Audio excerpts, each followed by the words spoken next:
नमस्कार मित्रों, अनुसंधान एकेडमी में आप सभी का स्वागत है।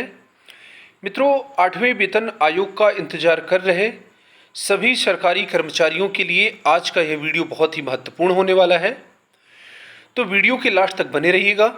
यदि आप चैनल पर नए हैं तो चैनल को सब्सक्राइब करिए और सभी सरकारी कर्मचारियों के बीच में शेयर करिए ताकि यह सूचना सभी को मिल जाए। मित्रों, जैसा कि आप जानते हैं कि इस समय संसद का मानसून सत्र चल रहा है और 8वें वेतन आयोग के संबंध में संसद सदस्यों द्वारा सरकार से कई महत्वपूर्ण प्रश्न पूछे गए हैं। तो इन प्रश्नों के उत्तर में सरकार द्वारा क्या कहा गया है, इस पर हम विस्तार से बात करेंगे। तो आइए वीडियो की शुरुआत करते हैं। मित्रों, ये अमर उजाला की खबर है जो कल दिनांक 31 जुलाई 2025 को प्रकाशित हुई थी। यहाँ पर आप देख रहे हैं, संसद में 8वें वेतन आयोग पर पूछे गए 3 सवाल, तिथि और समय सीमा पर मिला ये जवाब। तो वीडियो के लास्ट तक बने रहिएगा। इन सभी प्रश्नों के जवाब की हम विस्तार से बात करेंगे।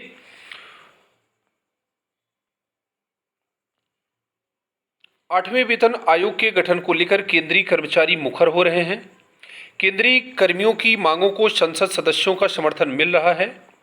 संसद सत्र के पहले दिन ही यह सवाल पूछा गया था कि केंद्र सरकार के कर्मचारियों के लिए क्या 8वें वेतन आयोग के गठन को अधिसूचित किया गया है।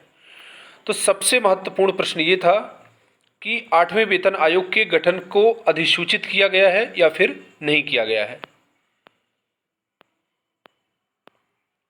संसद के मानसून सत्र में 8वें वेतन आयोग को लेकर सवाल पूछे जा रहे हैं। इन सवालों में 8वें केंद्रीय वेतन आयोग के गठन की आधिकारिक अधिसूचना जारी होने की तिथि, आयोग के अध्यक्ष एवं सदस्यों के चयन की संभावित समय सीमा और आयोग द्वारा अपनी सिफारिशें प्रस्तुत करने के लिए कोई विशिष्ट समय सीमा निर्धारित करना आदि शामिल है। तो यहाँ पर आप देख रहे हैं, संसद के सदस्यों द्वारा यहाँ पर 8वें वेतन आयोग के संबंध में सभी महत्वपूर्ण बिंदुओं पर प्रश्न पूछे जा रहे हैं कि 8वें वेतन आयोग के गठन की अधिसूचना कब जारी होगी, आयोग के अध्यक्ष एवं सदस्यों के चयन की संभावित समय सीमा क्या है, मतलब कब अध्यक्ष और सदस्य चुन लिए जाएंगे, आयोग द्वारा अपनी सिफारिशें कब प्रस्तुत की जाएंगी। इन तीनों महत्वपूर्ण बिंदुओं पर सरकार से प्रश्न किए गए हैं।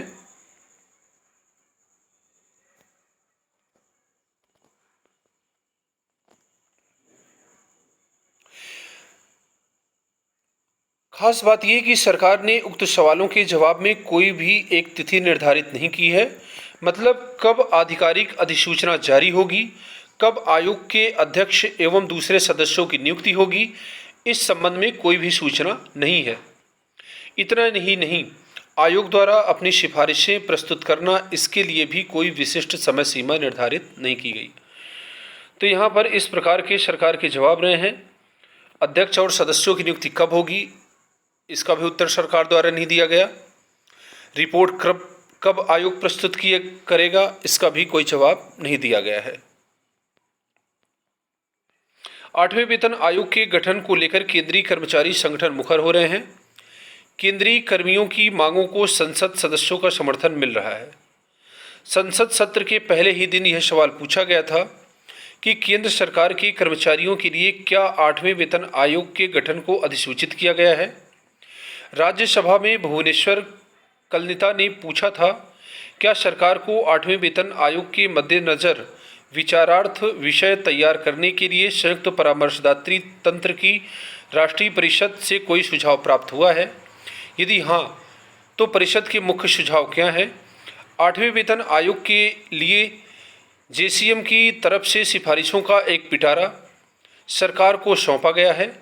इसमें 5 वर्ष में वेतन वृद्धि और डॉक्टर एक्रोयड फार्मूले में बदलाव, ऐसे कई अहम सुझाव दिए गए हैं। रेल और रक्षा उद्योग के कर्मियों के लिए विशेष सुझावों की प्रति सरकार को दे दी गई है। राज्यसभा में 29 जुलाई को सागरिका घोष ने वित्त मंत्री से 3 सवाल पूछे थे। पहला, 8वें वेतन आयोग के गठन को मंजूरी देने वाली आधिकारिक अधिसूचना जारी होने की तिथि क्या है? दूसरा, क्या 8वें केंद्रीय वेतन आयोग के नामों का चयन अंतिम रूप से हो गया है? यदि हाँ, तो उनके नाम, पदनाम और आधिकारिक नियुक्ति आदेशों का ब्यौरा क्या है? और यदि नहीं है तो उनके चयन की संभावित समय सीमा क्या है? तीसरा सवाल, 8वें केंद्रीय वेतन आयोग को सौंपे गए विचारार्थ विषय क्या हैं? और क्या मंत्रालय ने आयोग द्वारा अपनी सिफारिशें प्रस्तुत करने के लिए कोई विशिष्ट समय सीमा निर्धारित की है? यदि हाँ, तो तत्संबंधी ब्यौरा क्या है? और यदि नहीं है तो इसके कारण क्या हैं? वित्त मंत्री पंकज चौधरी ने पहले सवाल के जवाब में बताया कि 8वें केंद्रीय वेतन आयोग के गठन का निर्णय लिया गया है। प्रमुख हितधारकों से इनपुट मांगे गए हैं। आधिकारिक अधिसूचना समय यथा समय जारी की जाएगी। दूसरे सवाल के जवाब में कहा, सरकार द्वारा 8वें केंद्रीय वेतन आयोग को अधिसूचित करने के बाद आयोग के अध्यक्ष और सदस्यों की नियुक्ति की जाएगी। तीसरे सवाल का जवाब देते हुए वित्त मंत्री ने बताया कि रक्षा मंत्रालय, गृह मंत्रालय, कार्मिक एवं प्रशिक्षण विभाग और राज्यों सहित प्रमुख हितधारकों के इनपुट मांगे गए हैं। आयोग विचारार्थ विषय में निर्धारित समय सीमा के भीतर अपनी सिफारिशें देगा। वित्त राज्य मंत्री ने राज्यसभा सांसद सागरिका घोष ने 3 ही सवालों के जवाब में तिथि या विशिष्ट समय सीमा निर्धारण की बात नहीं कही। पिछले दिनों संयुक्त परामर्शदात्री तंत्र की राष्ट्रीय परिषद ने कैबिनेट सचिव से मुलाकात कर उन्हें 8वें वेतन आयोग में हो रही देरी के चलते कर्मचारियों की चिंता से अवगत कराया था। तो मित्रों, ये थी 8वें वेतन आयोग के संबंध में महत्वपूर्ण खबर। तो संसद सदस्यों द्वारा जो भी प्रश्न पूछे गए हैं काफ़ी महत्वपूर्ण थे, लेकिन सरकार द्वारा बड़ी ही चतुराई से इन प्रश्नों का कोई उचित जवाब नहीं दिया गया है। 1 जनवरी 2026 से वेतन आयोग लागू होना है और आप देख रहे हैं कितना समय बचा ही है। जुलाई खत्म हो गया है, केवल 5 महीने बचे हुए हैं और अभी तक सरकार द्वारा अध्यक्ष और सदस्यों की नियुक्ति नहीं की गई। सुझावों का पता नहीं है, कब रिपोर्ट सौंपेगा इसका भी पता नहीं है। तो मित्रों, ये थी आज की महत्वपूर्ण खबर। इस संबंध में आपके क्या सुझाव हैं? आपका क्या मानना है कि सरकार कब वेतन आयोग लागू करेगी? कितने प्रतिशत की वेतन वृद्धि होगी? इस संबंध में आपका क्या सुझाव है? कमेंट बॉक्स में ज़रूर दीजिएगा।